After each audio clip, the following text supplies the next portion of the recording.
The AFL Evolution Season Pack 2018 dropped recently, and in this video I'm going to give you my thoughts.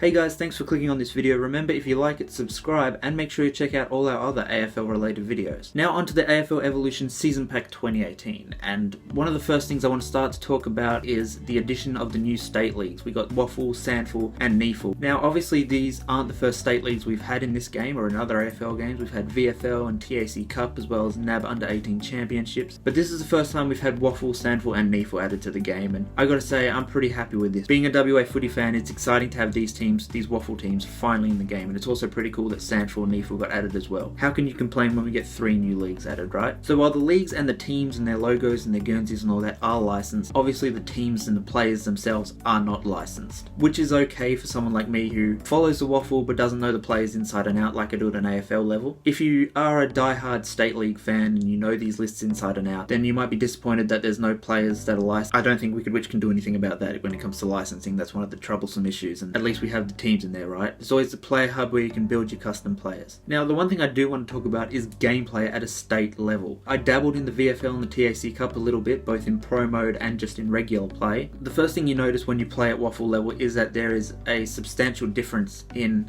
how the game plays. The teams are obviously made up of players who have much lower stats than your average AFL player, which obviously makes sense, that's how it is in reality. But the effect on this is that the gameplay is much slower, games tend to be less higher scoring, the general skill level is lower, so it makes it a little bit harder, but the gameplay itself can sometimes be a bit less entertaining. I think when you go from AFL level coming down to state level with these new state leagues, and as it was for VFL and TAC Cup in the past, it's really slowed down and it's less entertaining. But at the same time, I think part of that has to do with how I play. I think at AFL level we get very used to just being able to bomb long and take big grabs and all this kind of stuff. So the gameplay at state level, I think, works well for what it is trying to do, which is it creates a substantial difference between state level play and top line AFL level play. Now unfortunately in this update with the new state teams, we don't get new state league stadiums. In the original game and in AFL Live 2, we had a couple of VFL grounds for the VFL and TAC Cup teams to play at. Unfortunately, we didn't get any Waffle or Sandful or Neefle grounds added to the game this time around, which sucks but is also understandable. What you'll find when you play as these state league teams is that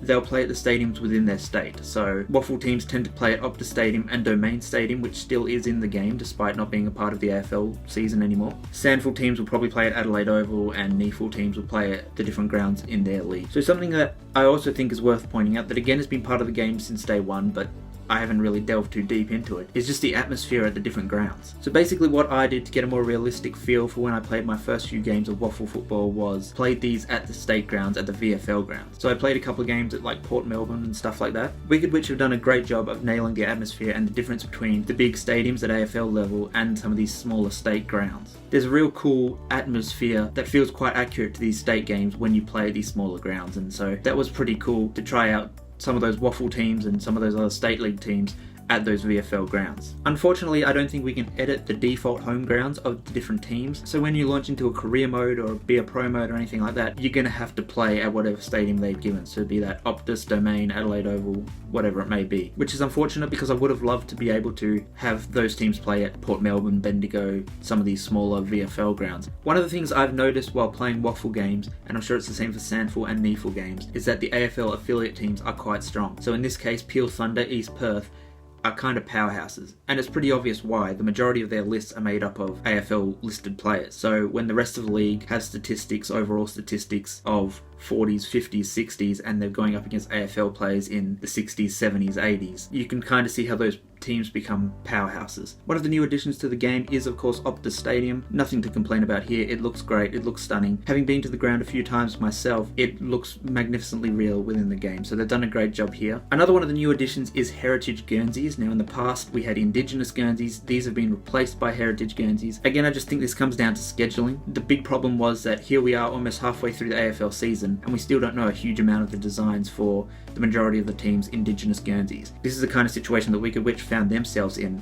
when they were making this game. If they continued to include the Indigenous Guernseys, they'd only be relevant for a couple of weeks before they became outdated by the New Year's batch. It's kind of a difficult situation for them to include these Indigenous Guernseys when the designs are so quickly out of date, so they've replaced them with Heritage Guernseys, which is kind of cool. The selection of Heritage Guernseys is not quite up to standard, I don't think. There's a number of teams like Adelaide and Brisbane and a number of others who have Guernseys that are almost exact replicas of what they're currently wearing, which is just like, what's the point? There's other nitpicky stuff like the Dockers one. It's the anchor design, which I love, but it's the old 90s one, which looks a bit odd. I think in the future we'd love to see more heritage Guernseys, but we'd love to see Wicked Witch be a bit more creative, even asking the community what they think each one should be, so we don't get any of these double up designs or just some really ugly looking designs, or really heritage Guernseys that we've seen a lot of in the past and that are just kind of basic. Especially when I look at Guernseys like Gold Coast and GWS, I don't think they have heritage Guernseys in the game. If you look back through their history, both teams have some Guernseys that they were wearing in their kind of pre-AFL days, which could be cool to just throw into the game as a kind of nod to the past. Just a bit more creativity with heritage Guernseys in the future could be quite cool. We also see in the game some new player likenesses. There's been about one new player for each team get a face scan, which again is weird.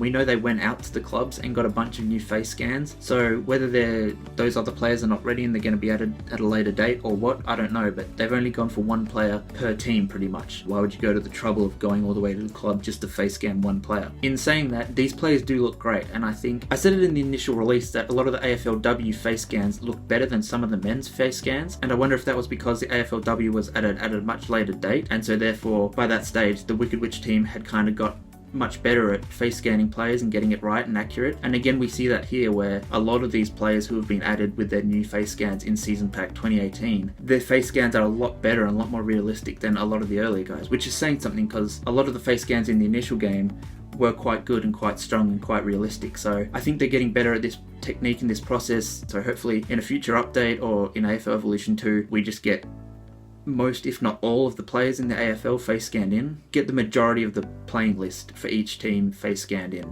That would be kind of cool. So overall, I think the update is pretty good. Hopefully I haven't forgotten anything. There is a fair bit to cover here, but I think the update's pretty great. There's some people complaining, saying, oh, this wasn't good enough, this wasn't good enough. Now, in saying that, there are some problems. Wicked Witch have been having some issues with save content and the game crashing because it can't accept save content from prior to the pack or whatever. I didn't experience this issue myself, so I was one of the lucky few, I think. Overall, I think the pack is pretty great. I mean, we only paid $15 and what we got was 3 new leagues, all with about 8 or 9 teams in, so that's a bunch of content right there. Plus we get the usual fare, the updated rosters, fixtures, Guernseys, all that kind of stuff. We got some new player likenesses and we got a new stadium and an updated Geelong stadium. It's pretty cool, I think. For $15, that's a bargain. And considering with stuff like FIFA and Maddens and big titles, every year you're paying full price for a new game. I think for $15 we're doing pretty good here on the AFL side of things. So overall, I really like the pack. Let us know in the comments down below what you think of the season pack and the new DLC. What else you'd like to see them add in the future, and just overall your thoughts. Until next time guys, remember to subscribe, comment, like and share the video and all that great stuff.